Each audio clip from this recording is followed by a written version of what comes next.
Forrest just got a phone call from Mom, had to step away. How often do you talk to your mom, by the way? She actually lives like 3 miles from here. So she comes over to see Elle all the time. So now I see her a lot. All right. What consumes you the most these days? As myself and videographer Daniel Graber walk around your house, and you've got, this is just, man, this house is just consumed with pictures of your daughter Ella. My wife would be furious that I even let you over today. You got treehouse. So upset. You got so much stuff. Tree houses. Anyway. No. So what consumes you? It looks like fatherhood is what's consuming you at this point. What's consuming you? Definitely fatherhood and shows on television. What shows? Gosh, there's a lot of good shows. Yeah. I really like that second season of True Detective. True Detective. Liked it a lot. Yeah, second season. First season obviously was great. But yeah, you know. So have you read books on fatherhood? How do you go about being a dad? I mean, how many books have you read on it? You mentioned you read half a book. of one. Yeah. Half of one. And I mean, I was like, you read half of it, and I was like, I was actually writing a book on fatherhood as a joke when my daughter was like 3 months old. It was like, you know, the whole start was, 3 months, she seems pretty healthy. I think I'm going to do all right. No, I mean, my mom told me a little bit, you know, just be present, right? Mm-hmm. Be present, put your fucking phone down. Describe yourself as a father, describe your parenting style. I'm kind of a jerk, not intentionally, but I just like, you know, I kind of give and I give and I give, and I was like, no, just can't do that. I can't have you run around not obeying the rules of society. Gotta play a game. So it's not, is she more of a fighter's daughter or a police officer's daughter?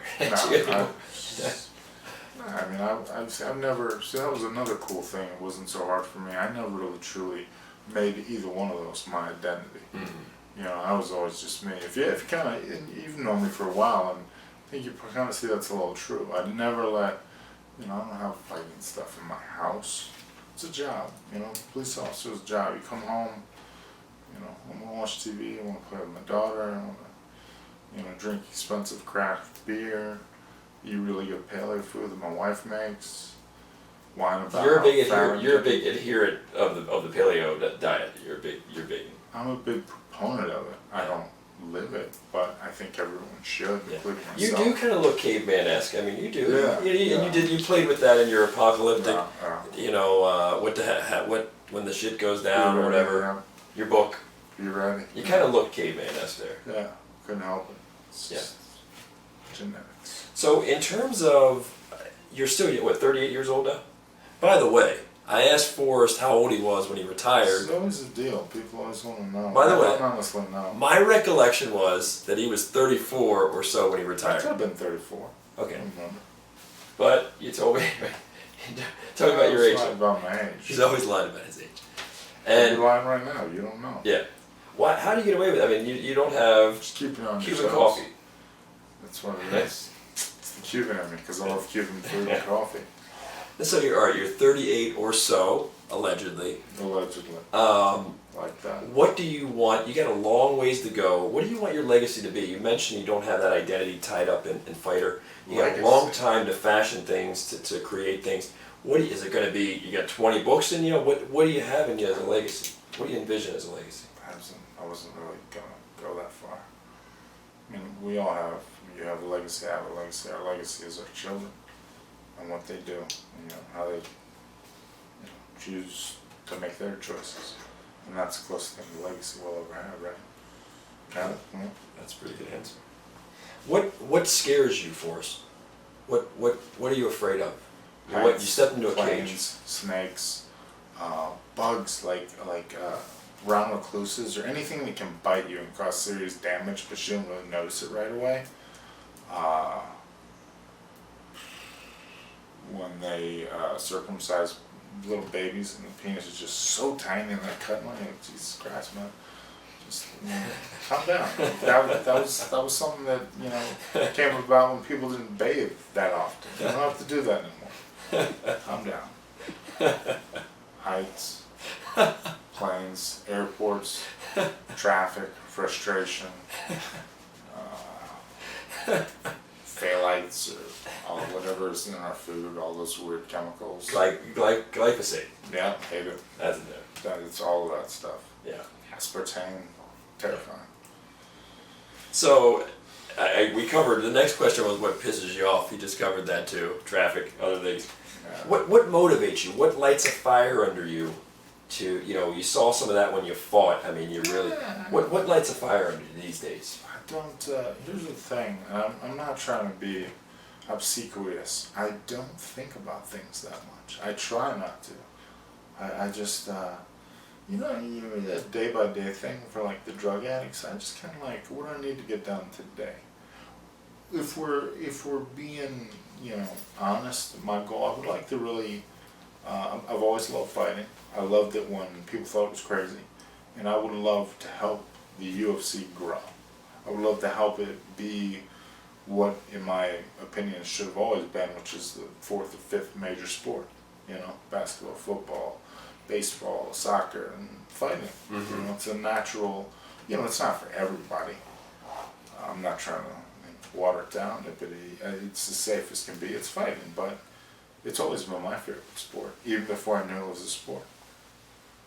Aside from UFC, what's a professional sporting event you've went to that you would attend, that you've attended or that you would attend that would get you excited to actually go, park, do all those things? Not because you're a UFC ambassador, but what's an event that you would want to go that would interest you, a sporting event? I don't know. I don't know. I like to go to smaller concerts. I don't know. I got nothing for it. I'm sorry. Don't worry about it. I watch the NBA and NFL playoffs on TV from the comfort. Just the playoffs. Skip the regular season. Yeah, I can't. There's some. Well, I'll watch the NFL regular season. Where did you fantasy football got me into the NFL again? It was genius. Have you ever won it? Have you ever won the fantasy? I won last year. I won the celebrity charity thing here for 3 square, won 5 Gs. And by I, it was actually my whole department. And who was the player that really meant the most to your team? Odell Beckham, because we picked him up. Didn't even know who he was. James, my buddy from work, said, "Yeah, I'll pick this guy. Trust me, he's the guy." I'm like, all right. Odell Beckham. That was the Thank you, Odell Beckham. You gave 3 Square Food Bank 5 Gs. I appreciate that. Last 2 things. Special talents. Any other special talents we don't know? You got book writing in you. You got fighting. Nothing. Police officer, dad. No dad. special talents. Do you have any good, last question, backstage stories? A lot goes on backstage before fights. A lot. It's a fascinating time if you ever get to be back there. What are some of the backstage memories that stand out for you? Whether you were really scared, whether something went wrong, whether you had to go to the bathroom. I remember the middle Tito fight. We were in the locker rooms right next to each other. And, I don't know, it was kind of like tight in the room, just tight, kind of whatever. And he started playing right before we walked out. He played really loud, this like techno, kind of like rave music. And I just started dancing. I really like techno rave music. And I was like, yeah. And then like he's walking by me and I'm like, great song. He's like walking by me to walk out that we're going to fight. I was like, yeah, I like that song, man, that's an easy one. Comes to mind. No bathroom emergencies, no.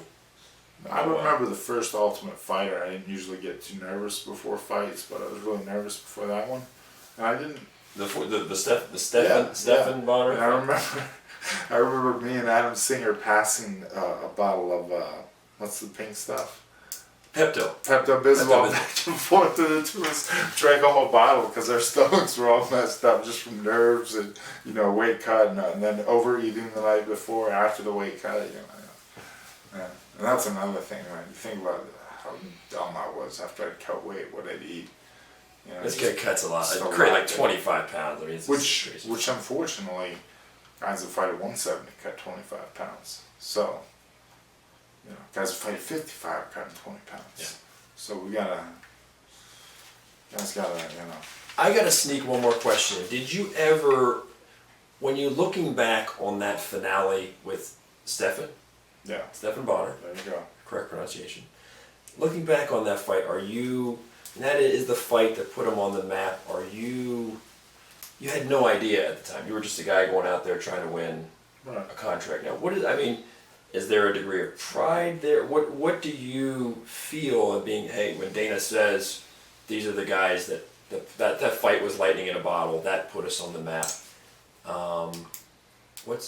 what's your sense of pride? I guess it could have been a dud. It could have been a boring fight. It could have been. I mean, it's the best fight of my life. You know, it was, you know, a good combination of, you know, let's say, luck is one opportunity meets preparation. You know, we were in the right place at the right time, and we both did the right thing. So, you know, I'm very fortunate. And for me, it was huge because I realized that night that my life had changed. That my new job was to be as good as fighting as I could. You know, before I'd always had the excuse that I'm working, I got this, I got that, at school.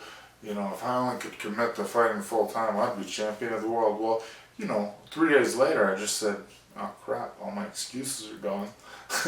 All I have to do is train and get better at fighting. You know, I don't have to work. I don't have to, you know. So that was the first time in my life I'd ever been able to just devote myself to fighting without teaching 2 hours of, you know, beginners classes before training. Let me sneak one more quick. Really, Yeah, last question. Last question. What has fighting a fight like that teaches you what about yourself? Because you are known. You're not known for boring fights. You go out there, you get it on, you go after guys. What has it taught you?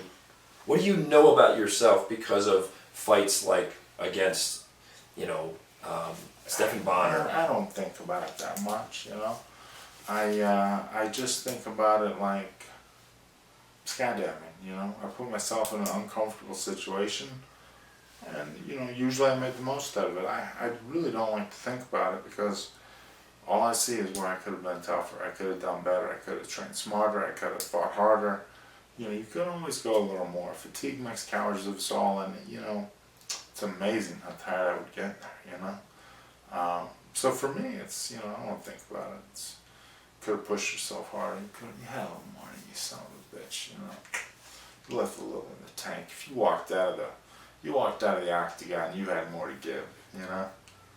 Crawl out of the octagon. Yeah, you should have been carried out. You have cornmen. What do you think they're for? They're for carrying you out after you've completely emptied yourself.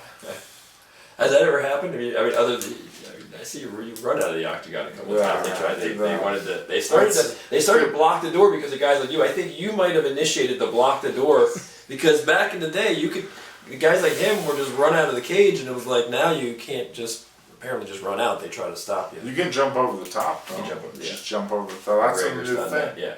Everybody's doing that now. Yeah. It's a new thing. Forrest, it's a true pleasure. I'm very grateful that you made time for us on a Sunday afternoon. Yeah. And very funny stuff, very good stuff. Thank you so much. Fix myself up for you guys. Pleasure. Thank All right. you. Thank you guys. Get out of my house. No, I'm just kidding.